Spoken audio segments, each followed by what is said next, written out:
इतिहास में ना कभी कभी एक बहुत बड़ा साम्राज्य बस एक ही गलती, एक ही विनाशकारी घटना से तबाह हो जाता है। आज हम एक ऐसी ही कहानी देखने वाले हैं।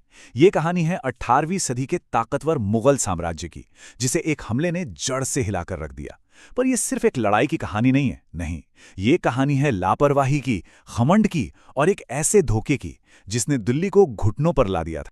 तो चलिए इस कहानी के किरदारों और घटनाओं को एक-एक करके समझते हैं। और सबसे बड़ा सवाल यही है, आखिर कैसे एक अकेला धोखा एक इतने बड़े साम्राज्य के पतन की वजह बन सकता है? इसका जवाब 18वीं सदी के भारत की राजनीति और साजिशों में छिपा है। इस कहानी का एक बड़ा किरदार है नादिर शाह, ईरान का एक बहुत ही महत्वाकांक्षी शासक। अपनी मिलिट्री स्किल्स के लिए उसे ईरान का नेपोलियन तक कहा जाता था। सोचिए, एक मामूली बैकग्राउंड से उठकर उसने एक मजबूत सेना बनाई और उसकी नजरें भारत की बेहिसाब दौलत पर टिकी थी। तो हमारे सामने दो एकदम अलग तरह के शासक थे। एक तरफ नादिर शाह, एक बेरहम शातिर योद्धा जो दौलत के लिए कुछ भी कर गुजरने को तैयार था, और वहीं दूसरी तरफ मुगल बादशाह मोहम्मद शाह, जिसे इतिहास रंगीला के नाम से भी जानता है। वो एक बहुत बड़े अमीर साम्राज्य का मालिक तो था, लेकिन उसे हुकूमत से ज्यादा दिलचस्पी नाच गाने और जश्न में थी। इन दोनों का टकराना तो जैसे तय ही था। अब चलते हैं दिल्ली, जहां मुगल दरबार आने वाले खतरे से पूरी तरह बेखबर था। बादशाह और उसके दरबारी अपनी ही रंगीन दुनिया में डूबे हुए थे, जबकि एक तूफान सीधा उन्हीं की तरफ बढ़ रहा था। देखिए, ये हमला कोई अचानक नहीं हुआ था।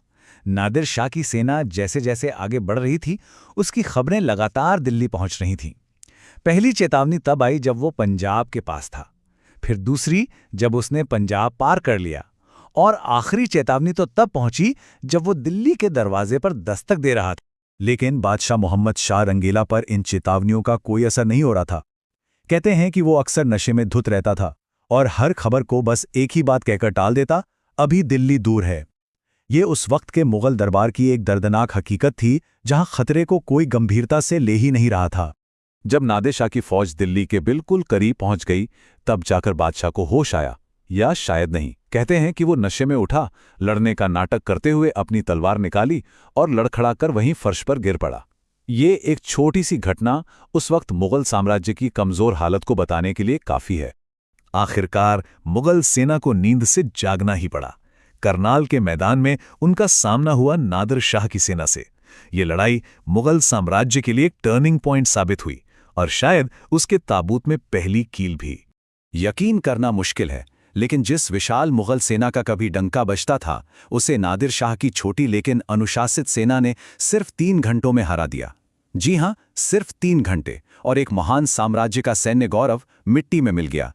करनाल की हार बहुत बुरी थी। मुगल सेना तो पूरी तरह बिखर गई।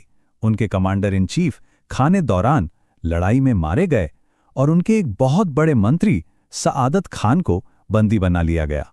मतलब मुगल दरबार की लीडरशिप एक तरह से खत्म हो गई थी। पर करनाल की हार के बाद भी दिल्ली को बचाया जा सकता था। एक समझौता लगभग हो ही चुका था, लेकिन तभी जलन और लालच ने पूरी कहानी का रुख ही मोड़ दिया।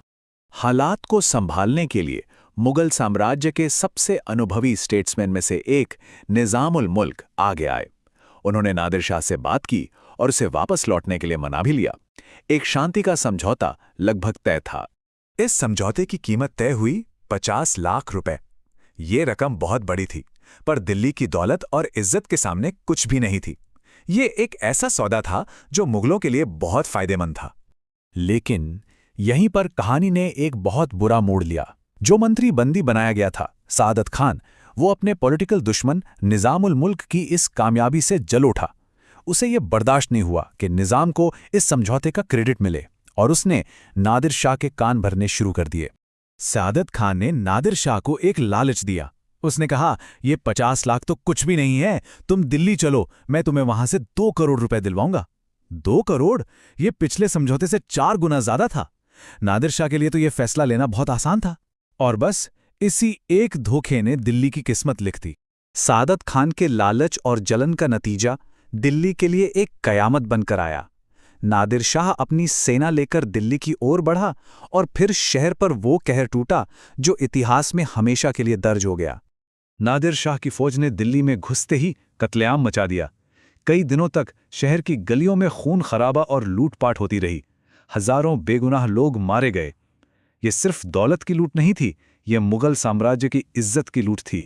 और जब ये लूट खत्म हुई तो एक अंदाजा लगाया गया कि नादिर शाह करीब 70 करोड़ रुपए की दौलत ले गया था। ये उस जमाने के हिसाब से एक इतनी बड़ी रकम थी जिसकी कोई कल्पना भी नहीं कर सकता था।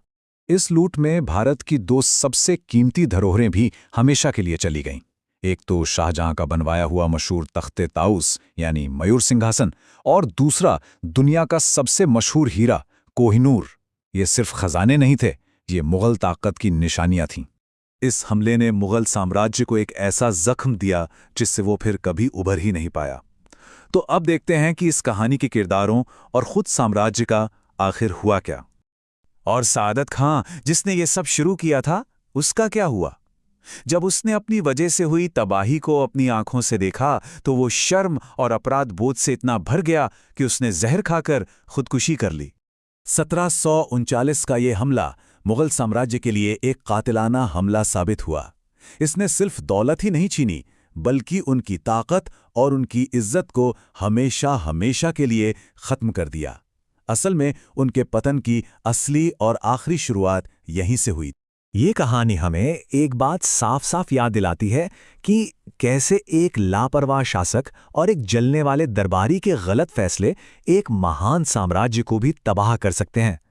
सवाल यही रह जाता है कि क्या कोई भी साम्राज्य अपनी इज्जत और ताकत पर लगे इतने गहरे घाव से कभी पूरी तरह उभर सकता है?